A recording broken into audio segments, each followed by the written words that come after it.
the court to remit or to give back to me was the 20% shares of the company that I gave to my ex-husband, Mr. Paul Odekina of Total E&P.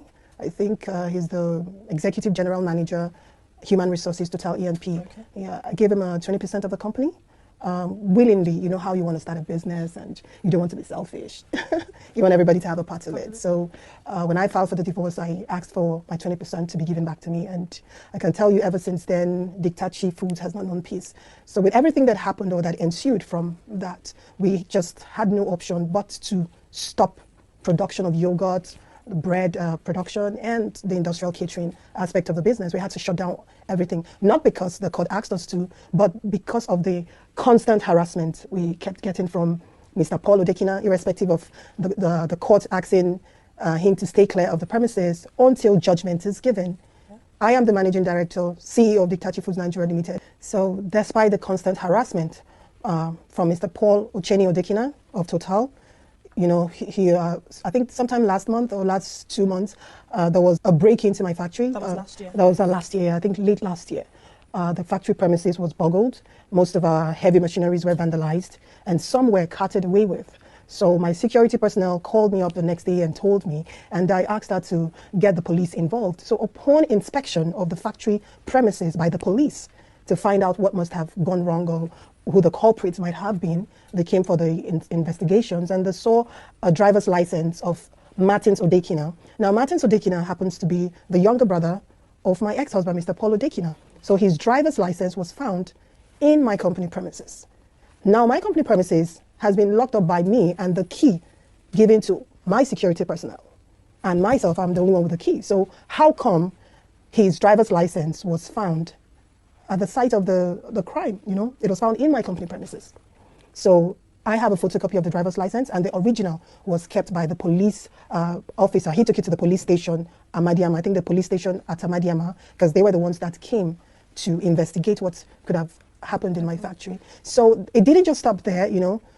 Right now, I think 2 days ago, I got a call from my security guard telling me that he came to the premises. Who is the he now? Paul Odekina of Total, my ex-husband. He came to the premises 2 days ago, informing them that he was coming on Monday. That's today. He's going to be there today to get them arrested, that they have no business securing my premises. This is a company that is owned by me. 20% only of the company's shares was what I gave to him. The factory is situated on 3 plots of land. 2 plots, we jointly bought 2 plots when I started this business in 2007 was when I started constructing. Okay. So 2 plots of the land is jointly owned by us. And then when the business grew, I bought an additional plot, solely my name on the land document, which I have here. So if you're going to look at it legally, if you do want to look at it legally, I have 2 plots of the land and he has just 1. But the factory situated on it is owned by me and only 20% of it was given to him by me. So I see no reason why someone that owns a minority share should dictate who the security personnel of the company owned by me should be. So are you saying these whole issues are coming up because of the divorce case? Yes, these whole issues are coming up because of the divorce case. And for how long have you been battling this divorce? Since 2012 January. I filed for a divorce in 2012 January from Mr. Paul Odekina of Total. And we have been going back and forth. I mean, the case obviously is not ending for whatever reason. I do not know. Sorry that I ask this, but if it's been going back and forth, isn't it something that you could possibly settle amicably or to restore the marriage? We have therapy sessions, we have family that could intervene. Isn't it something that you could probably just sit down together and find a way to resolve this? You have kids, right? Yes, we do. Isn't it something you can possibly settle?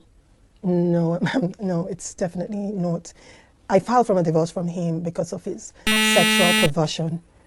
And there is a point where you get to as a human being when you realize that something or whatever it is you're in is never going to work. Because when I signed a contract to marry him, I believed I was, marrying a man that shared the same type of sexuality with me. Not to get me wrong, I do not have any issues with people that have different sexual orientation. I do not have any issue with that. But when you come and you say you want to go into a marriage contract with someone, you both have to share the same sexual orientation.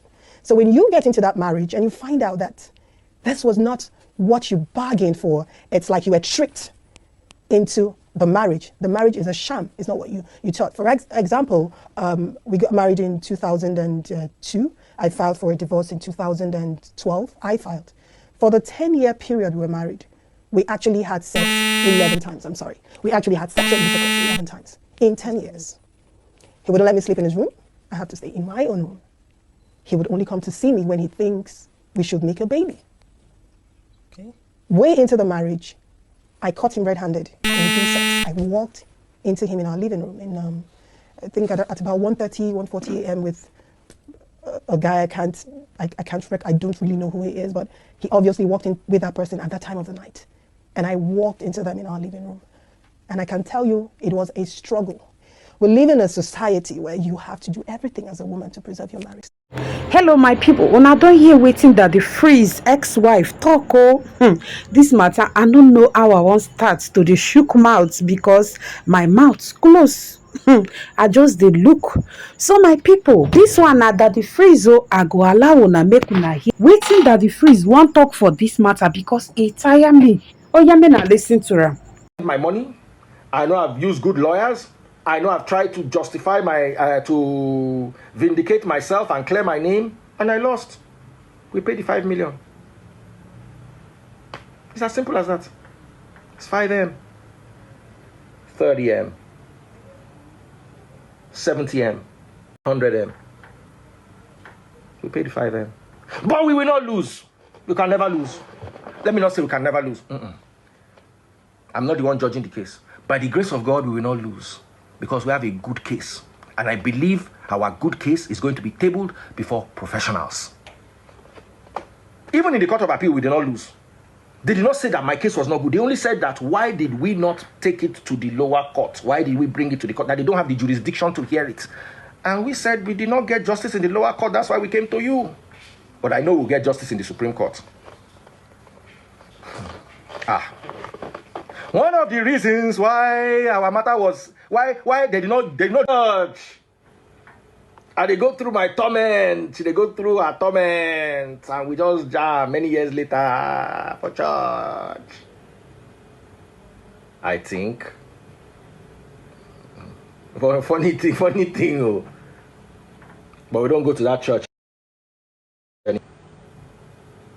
Now I say, Freez, forget about these Olori Bruku people. I know they get their time. See, my anger is not even the case. The case has been on for 12 years. You see, if it was last week's case, my anger is Punch newspaper and this irresponsible form of journalism.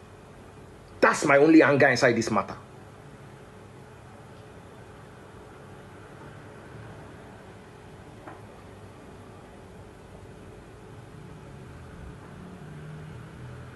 God will bless this guy, Medina tomorrow. Men, hold your wives tight. Don't lose her before you see her value. Taste buds continues to shine. Okay, sorry, it was not church. We did not meet in church. We met somewhere else. Then I think she now invited me to church, or I invited her to church. It was something along those lines. You see, do you know why I don't remember how we met? Because we did not meet with romantic intentions.